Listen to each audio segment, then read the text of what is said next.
Kepler Station hung in the black void of space like a forgotten lighthouse between two raging storms.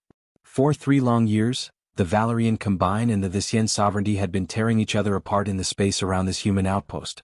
What used to be busy trade routes now looked like a cemetery. Broken ships drifted past the station's windows. Debris fields marked where battles had erupted just days or weeks before. The station stayed neutral because it had no choice. Humanity didn't have the firepower to pick sides, and honestly, nobody on the station wanted to join a war that had nothing to do with them.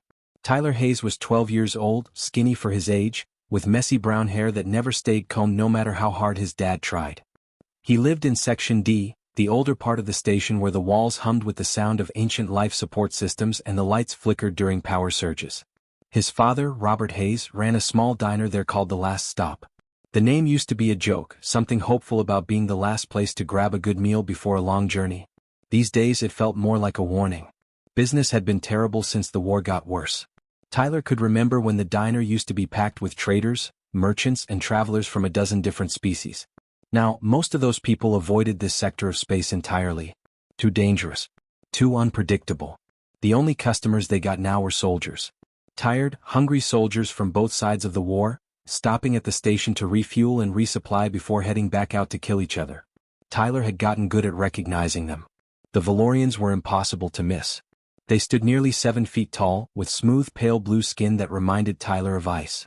Their hands only had 3 long fingers, and they moved with this graceful, almost floating quality that made them seem like they didn't quite belong in normal gravity. The Thexians were completely different. Shorter, maybe 5.5 feet on average, but built like tanks.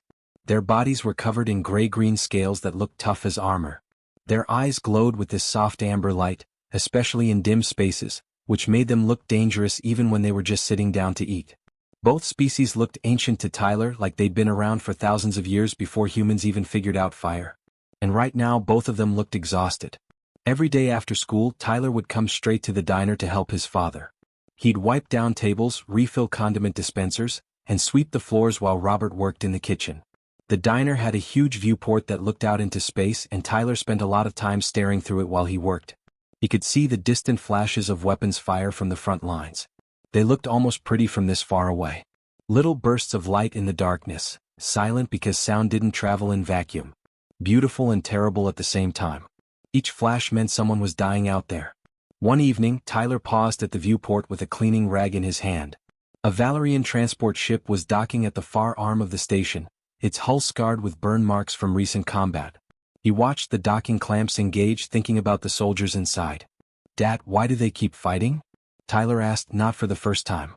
Robert didn't look up from the grill where he was preparing food for the evening shift.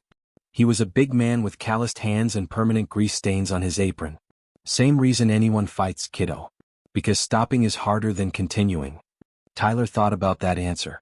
It didn't really make sense to him, but a lot of adult things didn't make sense. Later that evening, after his homework was done, Tyler decided to take a walk through the station. His dad didn't like him wandering around, but the station was safe enough. Everyone knew everyone in Section D, and the station security kept things peaceful. Tyler found himself near the supply depot by the docking ring, watching ships come and go. That's when he saw them. 5 Valerian soldiers stood near one of the supply terminals. They weren't the confident, scary warriors Tyler sometimes saw marching through the station. These were young ones, probably fresh from some battle. Their uniforms were worn out and patched in multiple places. One of them had bandages wrapped around his arm, stained with something that might have been blue blood. They were huddled together, pooling their credit chips, counting and recounting like the numbers would somehow change. Their translator devices crackled and hissed as they argued in low voices, probably trying to figure out if they had enough money for food and supplies. One of the soldiers, a male who looked barely older than Tyler despite Valorians aging differently than humans, was slumped against the wall. He held his midsection with both 3-fingered hands, his face twisted in pain or hunger or maybe both. The others kept glancing at him with worry. Tyler had seen that expression before. That desperate, hollow-eyed look of someone who was trying to stay strong but was running on empty. He'd seen it on Valerian faces. He'd seen it on the Sien faces. War didn't care about species. It just ground everyone down the same way. Tyler stood there for a long moment, thinking. These soldiers were supposed to be the enemy of someone, but right now they just looked like people who needed help. His hand went to his pocket where he kept his allowance, credits his dad gave him for helping at the diner. He'd been saving up for a new game, but games could wait. He made a decision. Tyler took a deep breath and walked toward the Valerian soldiers. His heart was pounding, but he kept his hands where they could see them, palms open and empty. His father had taught him that when dealing with nervous people, especially armed nervous people, you showed them you weren't a threat. Neutral meant careful. Neutral meant respectful. It meant surviving in a place where two giant empires were trying to destroy each other.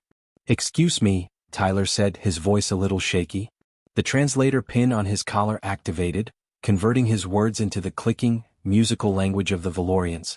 The translation wasn't perfect, the device was old and cheap, but it got the job done. "I work at the last stop. It's a diner in Section D. Would you like dinner?" "My treat." The soldiers stared at him like he'd just offered them poison. The tallest one, a female officer with silver rank markings on her collar, stepped forward. Her three-fingered hand moved to rest near the sidearm holstered at her hip.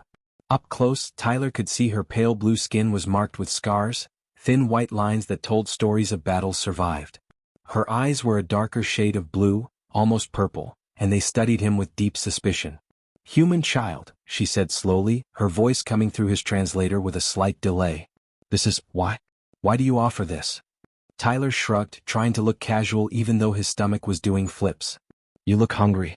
I've got some money saved up from my allowance." Seemed like the right thing to do. The Valorians looked at each other and started speaking in rapid clicks and whistles that were too fast for his translator to catch. Their conversation went on for what felt like forever. Tyler just stood there, waiting, wondering if maybe this was a stupid idea after all. Maybe they'd think he was trying to trick them. Maybe they'd report him to station security for bothering military personnel. Finally, the officer turned back to him. She nodded slowly, carefully, like she was still trying to figure out if this was real. "We accept your offer. But we pay for our own food." "Nope," Tyler said, shaking his head with a smile. "My treat means my treat. That's how it works." The officer looked like she wanted to argue, but one of the other soldiers, the injured one who'd been slumped against the wall, said something quiet in Valerian. Whatever he said made the officer's expression soften just a little. 20 minutes later, Tyler pushed open the door to the last stop with 5 Valerian soldiers following behind him. The look on his father's face was priceless.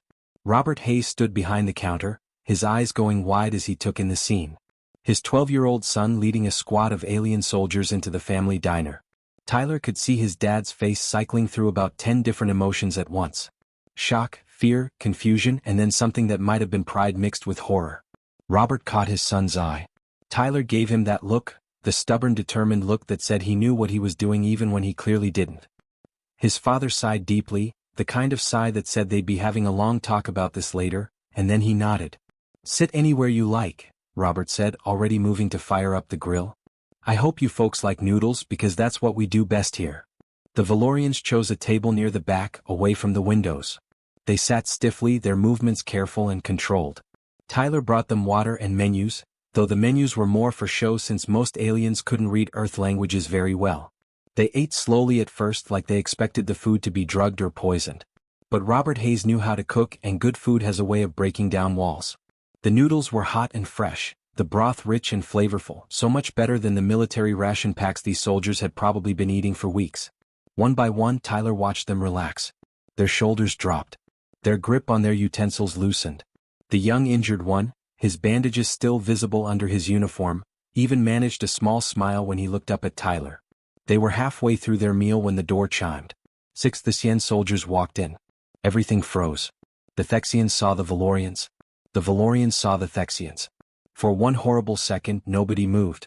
Then the Thexians' hands went to their weapons. The Valorians jumped to their feet, chairs scraping against the floor with a screech that made Tyler's teeth hurt. The temperature in the room seemed to drop 10 degrees. Robert started coming around the counter, probably to play peacemaker or get his son out of danger, but Tyler was faster. The boy didn't think, he just moved. He jumped right into the space between the two groups, his arms spread wide like that would somehow stop bullets or energy blasts or whatever these soldiers carried. His voice came out high and cracking, that embarrassing preteen squeak he hated, but he didn't care. "Stop. Just stop. Okay. Everyone just stop." The Thexian commander, a male with half his face scarred and scales missing from what must have been a terrible battle, looked down at the human child blocking his path. His amber eyes glowed brighter with what might have been anger or confusion. He was built like a truck, all muscle and armor like scales, and Tyler suddenly realized how incredibly small and breakable he was compared to these warriors. "Move, small one," the commander growled, his voice like gravel through the translator. "No, sir," Tyler said, his legs shaking but his voice somehow steady. "You're hungry too, right? I can buy you dinner. Same as them. Nobody fights in my dad's restaurant. That's the rule." The standoff lasted forever. Tyler could hear his own heartbeat thundering in his ears. He could see the Xian commander's hand on his weapon. Behind him he could sense the Valorians tensing, ready to fight. This was it. This was where his stupid idea got people killed. Then, incredibly, impossibly, the Xian commander's hand moved away from his weapon. The glow in his amber eyes dimmed slightly. He tilted his head, studying Tyler like the boy was some strange creature he'd never seen before. "You would feed us?" the commander asked slowly. "With them present? With our enemies in the same room?" Tyler woke up the next morning to the smell of coffee, which was weird because his dad usually made coffee after Tyler got up, not before. He stumbled out of his small bedroom in Section D, rubbing sleep from his eyes, and found his father standing in their tiny living area. Robert was staring at the news feed on their old display screen, his coffee mug forgotten in his hand, steam rising up past his face. "Tyler," Robert said quietly, not taking his eyes off the screen. "What did you do?" Tyler's stomach dropped. That tone meant trouble. He walked over to see what his dad was looking at and his jaw fell open. The news feed was showing live footage from the front lines, the same space where Tyler had watched weapons fire flash in the darkness for 3 years. But something was different. The ships were still there, hundreds of them from both the Valerian Combine and the Xian Sovereignty, but they weren't fighting. For the first time in 18 months, both fleets had completely stopped firing. Not officially, the reporter was saying. No ceasefire had been declared by either government. But ship after ship was just holding position, floating in space with their weapons powered down. The news anchor, a human woman with tired eyes, was reading reports that sounded almost panicked. "Both fleet commands are demanding immediate communication with Kepler station authorities regarding what they're calling the human child incident. Military analysts are struggling to explain this unprecedented pause in hostilities." Tyler felt his mouth go dry. "Oh no." "Oh yes," his father said, finally looking at him. "Tyler, what exactly happened last night after those Xian soldiers showed up?" Before Tyler could answer, their door chimed. It was station security, polite but firm. Station Administrator Linda Grant wanted to see Tyler immediately. Not later. Not when convenient. Right now.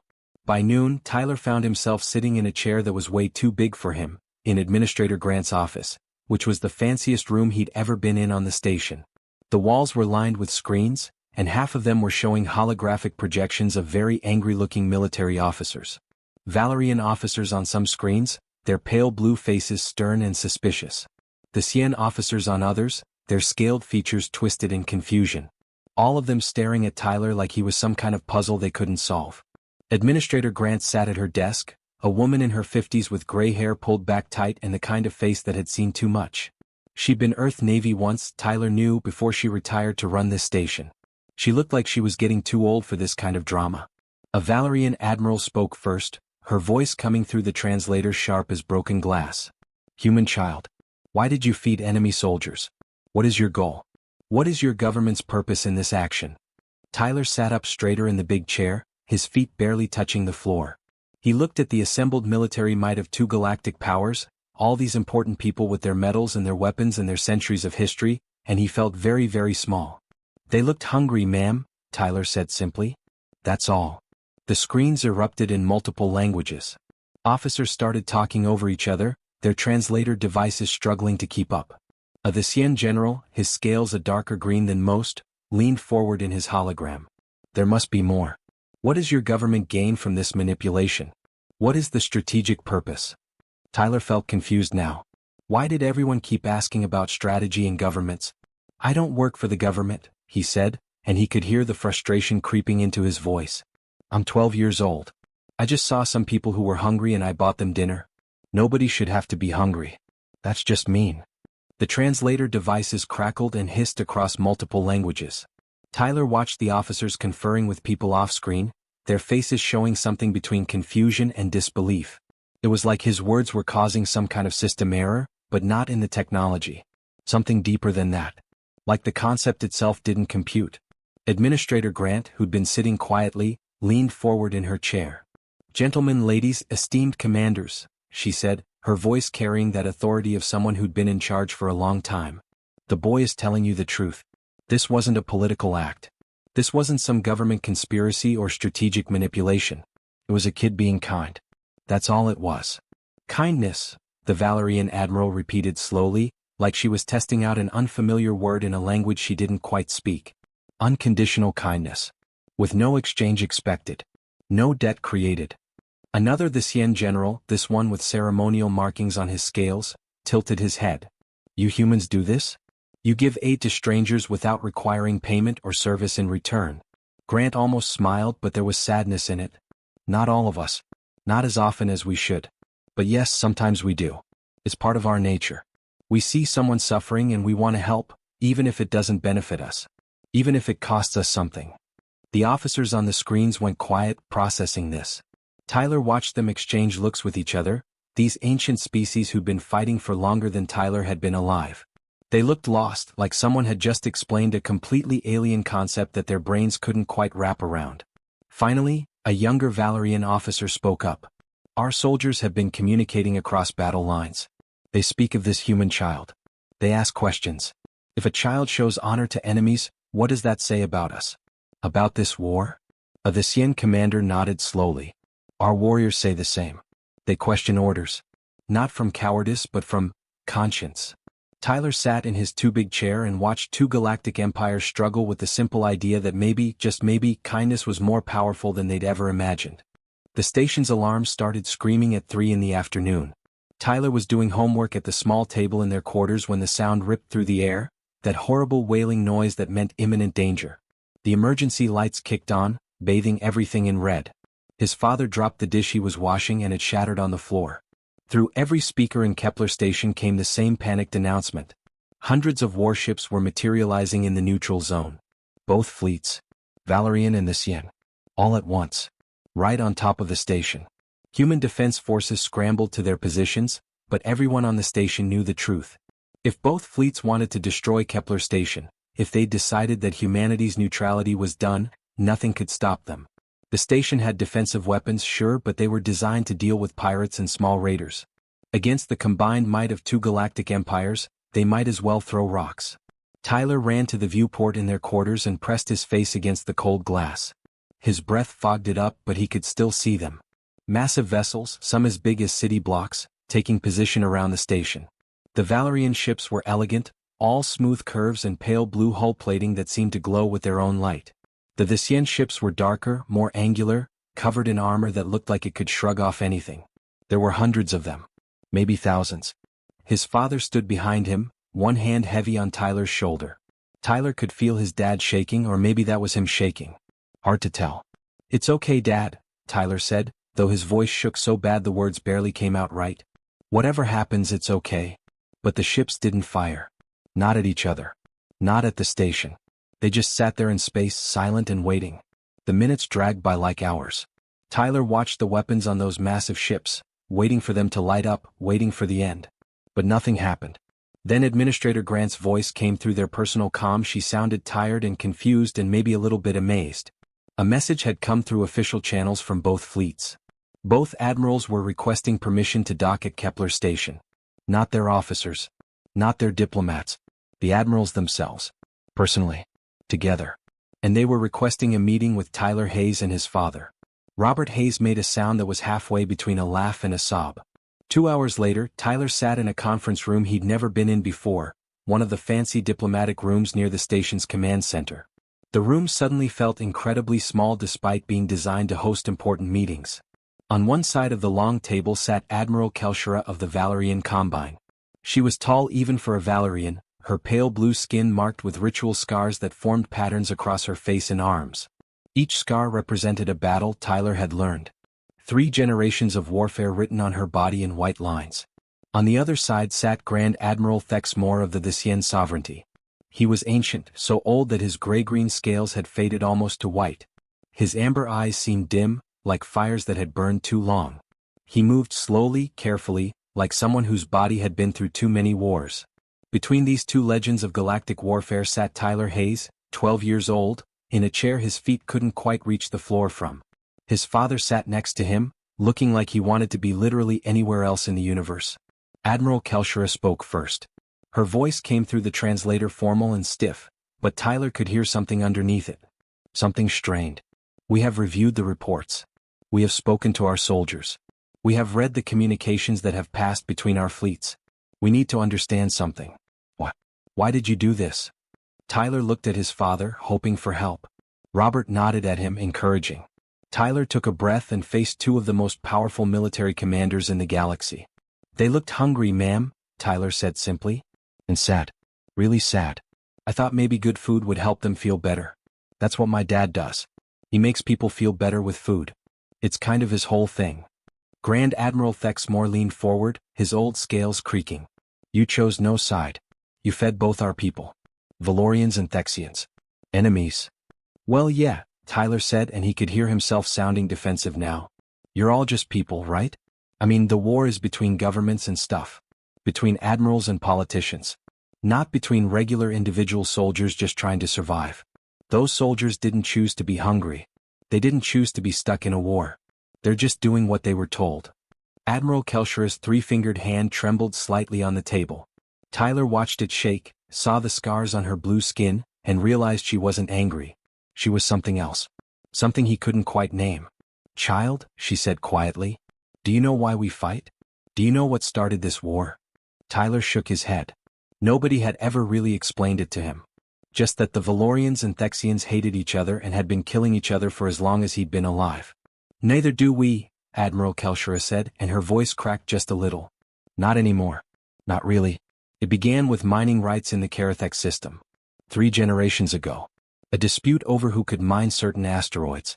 60 billion dead. 60 billion lives ended. For minerals we have since found elsewhere in abundance. She looked across the table at Thexmore. Yes? The Thesian Admiral's amber eyes dimmed with something that looked like shame, like pain. Yes. We have fought because stopping would mean admitting the deaths were meaningless. That we sent our children into battle for nothing. That we destroyed families and worlds for a grudge no one can properly remember. But a human child, Kelshira continued, looking at Tyler with those purple-blue eyes, a human child with no stake in our war, with nothing to gain, showed our soldiers more compassion than we have shown them in decades. And our people remembered something. They remembered they have a choice. Tyler blinked, processing this. So, are you going to stop fighting? The two admirals looked at each other across that table. Enemies for decades. Responsible for billions of deaths. And in that moment something passed between them. Some understanding that didn't need words. The war didn't end with a single signature or a dramatic ceremony like you see in movies. Wars that lasted generations, wars that had killed billions and destroyed entire worlds, didn't just stop because two admirals shook hands. Real life was messier than that. More complicated. But the ceasefire held, and that was something nobody had expected. Both fleets withdrew from Kepler Station slowly, carefully, like two wild animals backing away from each other. For the first time in 3 years, the space around the human outpost was empty of warships. Tyler could look out his viewport at night and see stars instead of weapons fire. Just stars, the way space was supposed to look. Peace talks began the following week, and Administrator Grant made an unusual decision. Instead of holding them in some fancy diplomatic conference room, she held them in Section D, in a small diner called The Last Stop. Valerian and the Sien diplomats sat at the same tables where soldiers had almost killed each other weeks before. They ate Robert Hayes's cooking, argued over trade agreements and territory disputes, and slowly, painfully hammered out the terms of peace. All while Tyler did his homework in the corner booth, trying to ignore the galaxy-changing history happening around him. The boy had become something of a celebrity which he absolutely hated. News feeds across 3 species kept showing the same footage over and over. The child who stopped a war, they called him. Reporters from a dozen different planets wanted interviews. They showed up at the diner with cameras and questions. Both the Valerian and the Sien governments announced they wanted to award him medals and honors. Tyler mostly just wanted everyone to leave him alone so he could get back to normal. Whatever normal meant now. One evening, about 2 weeks into the peace talks, Tyler was struggling with his math homework when a Valerian diplomat approached his booth. She was younger than most of the others, her pale blue skin unmarked by the ritual scars of warfare. She looked nervous. "Mr. Hayes," she said formally. "May I ask you something?" Tyler looked up from the equation he'd been staring at for 10 minutes. "Sure. And you don't have to call me Mr. Hayes. I'm 12. Tyler's fine. She smiled slightly at that and sat down across from him. Tyler then. I have been wondering something since I arrived here. Do all humans think like you?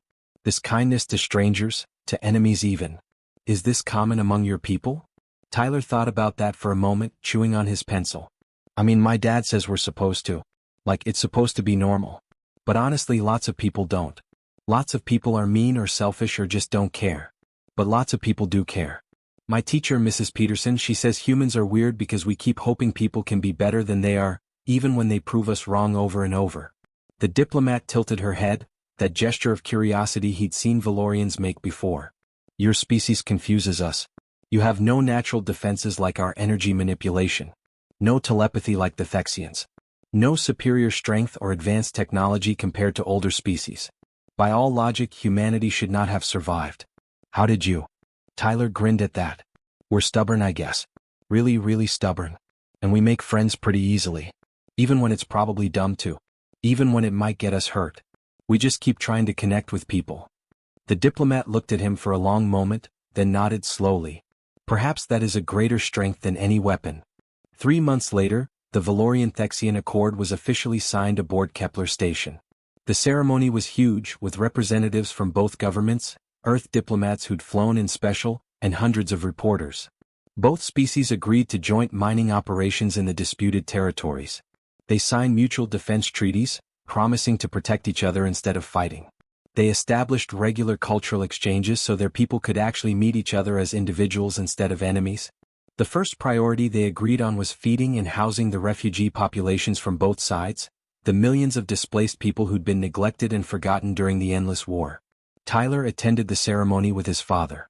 Robert had made Tyler wear his only clean shirt, the one he usually saved for school pictures, and had tried unsuccessfully to comb down his messy hair. Admiral Kelshira, looking formal and stiff in her dress uniform, presented Tyler with the Valerian Star of Honor, their highest civilian award.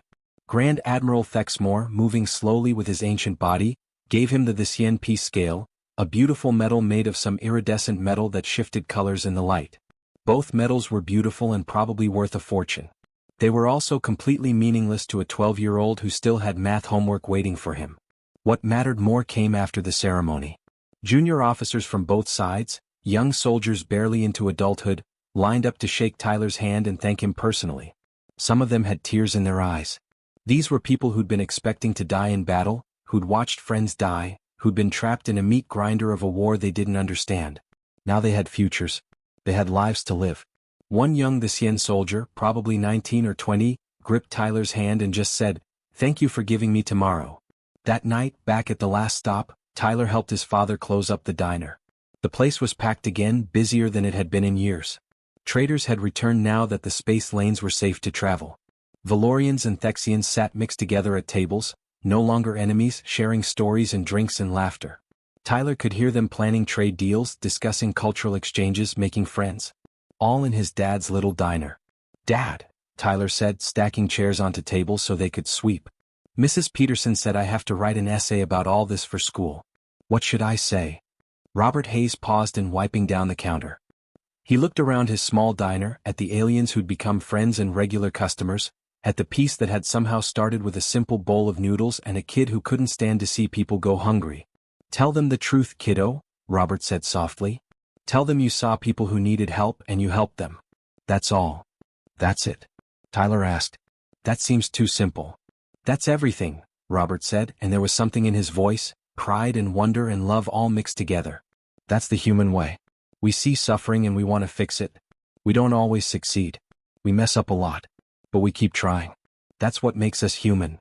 Outside the viewport, the stars shone clear and bright against the velvet black of space. No weapons fire. No flashes of distant death marking where ships exploded and people died. Just stars, vast and beautiful and peaceful, full of possibility and hope. And in a small diner at the edge of that endless space, a human child stacked chairs and thought about his essay, having changed the entire galaxy without even trying, just by being kind when kindness seemed impossible. The end.